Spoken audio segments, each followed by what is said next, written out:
Bonjour à tous, rentrer chez soi après avoir vécu des années à l'étranger et découvrir que ça peut coûter bien plus cher que prévu.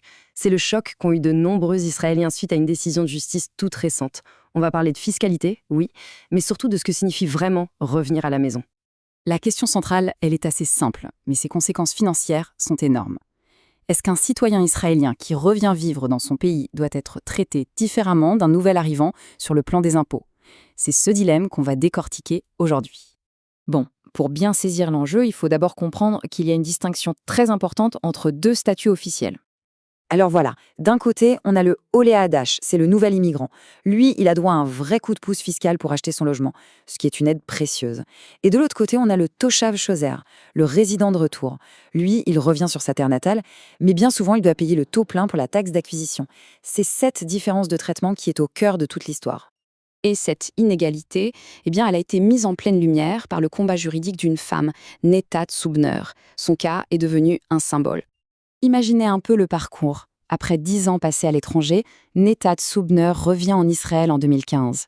Quelques années plus tard, en février 2021, elle achète un appartement, elle pense enfin pouvoir s'installer pour de bon. Et là, c'est la douche froide. Le fisc lui réclame la totalité de la taxe d'acquisition, sans aucun des avantages accordés aux nouveaux immigrants. Mais elle décide de ne pas en rester là. Sa contestation va alors se transformer en une véritable bataille juridique qui repose sur une interprétation bien précise de la loi. Son argument principal est plutôt audacieux, il faut le dire. Elle s'appuie sur une grande réforme fiscale de 2008, l'amendement 168. Le but de cette réforme, à l'époque, c'était justement de rapprocher le statut des résidents de retour de celui des nouveaux immigrants, pour encourager les retours au pays.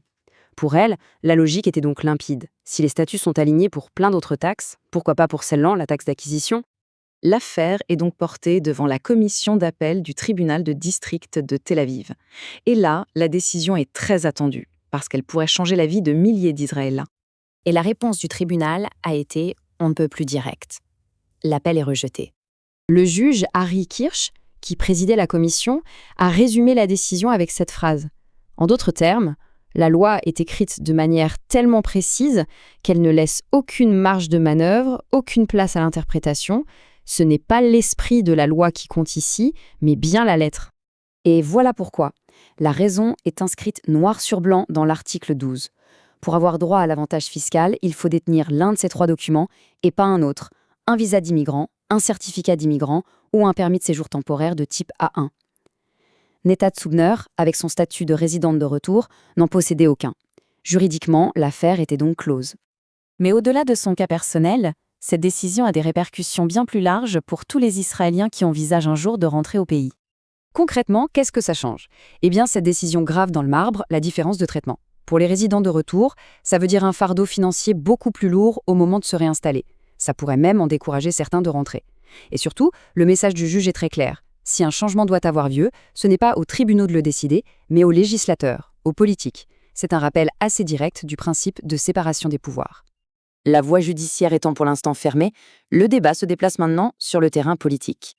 Alors, qu'est-ce qui nous attend? La décision actuelle va servir de référence, c'est une jurisprudence. Mais elle pourrait aussi avoir l'effet d'un électrochoc et relancer un débat plus large sur ce qui est fiscalement juste. La balle est maintenant dans le camp du gouvernement, qui pourrait tout à fait décider de modifier la loi pour inclure les résidents de retour dans ce dispositif d'aide. Au final, au-delà des détails techniques, cette affaire soulève une question de société bien plus profonde. Quelle valeur un pays accorde-t-il au retour de ses propres citoyens? Et comment est-ce que cette valeur doit se traduire dans la loi? La question reste ouverte et la réponse définira sans doute l'avenir de milliers d'Israéliens.